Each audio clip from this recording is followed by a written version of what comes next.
is making. Mustafa Gbande is a Deputy General Secretary of the National Democratic Congress. Mustafa, you're welcome to Eyewitness News. Is it not too early to start these allegations or accusations against the Electoral Commission? You were saying that there was a deliberate decision to prevent some people from some parts of the country from registering today? Or it is late enough not to have occurred in the first place. Which are the specific areas that you say have been prevented from registering? You want to name some constituencies? I believe that the national chairman, in addressing the press conference, had named a couple of constituencies. Tamale North, Tamale South, Lower Manya, Alembele, and many more others. And all these constituencies are NDC strongholds. If you go to the Volta region, a lot more have happened over there. Reports I have on my table does not reflect same when it has to do with Eastern region and then Ashanti region, particularly an MPP stronghold. And so we want to believe that if the Electoral Commission says that it is conducting a very universal exercise, then we should not be having machines breaking down, network breaking down at NDC strongholds other than the entire nation. So this is a manifestation of selective political breakdowns that are occurring just to further advance the voter suppression agenda that the Electoral Commissioner is carrying out.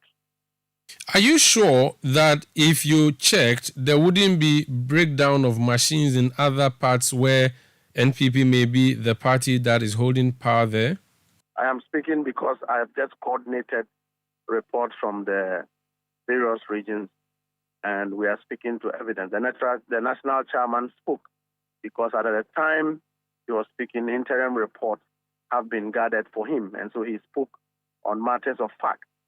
As we speak today, if you check in the Krati areas, in the Afram Plains areas, where the Electoral Commission promised that because of the special cases, particularly that people will have to travel several kilometers to cross the lake to come and register, the Electoral Commission promised that it was going to have a special arrangement. It never gave such orders to their offices in the district to undertake or to rule up any special provision, such as transporting the people from the lake or getting another machine to move besides the lake or across the lake to get the people registered.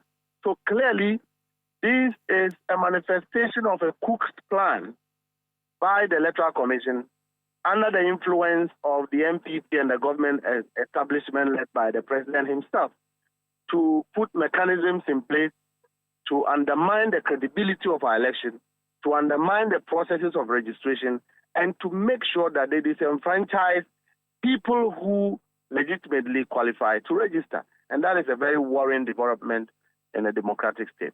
Did the EC give a general response to the challenges at all these areas, or has it given responses to the isolated cases? What has it been saying to you, the officers at the various centers? The EC is very adamant to address any challenge that any political party will raise.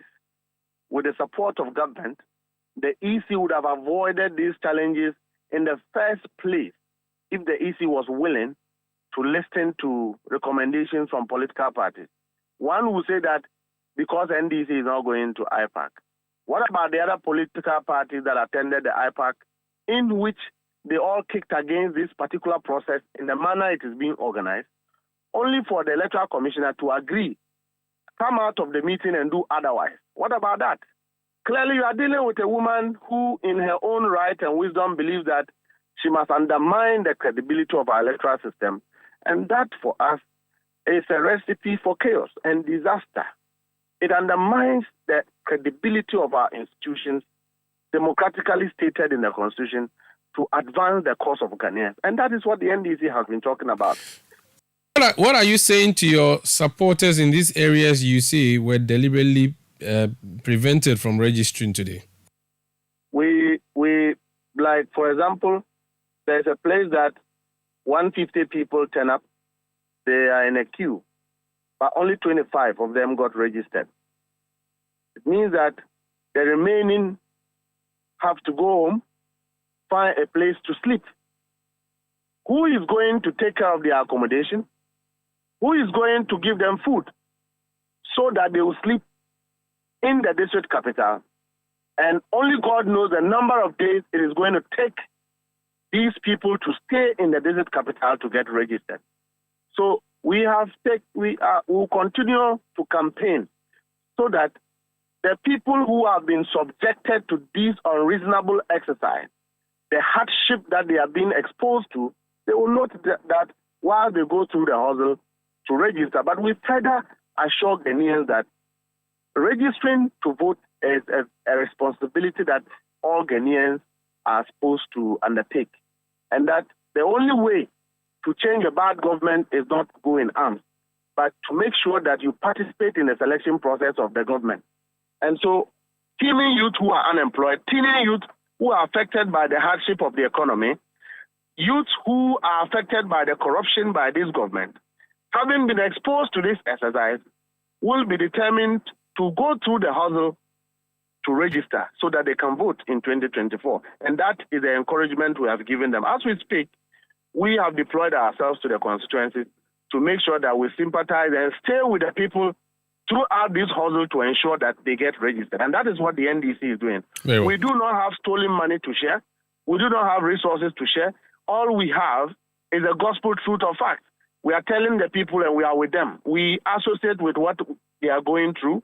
We will be with them throughout this exercise, noting that NPP and the Nanado-led government, by association of the Electoral Commission, is the one who have created this mess.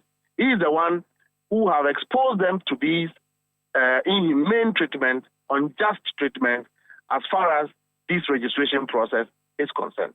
Thank you for speaking to us. That's Mustafa Gbande, his Deputy General Secretary of the NDC. We've been doing a roundup of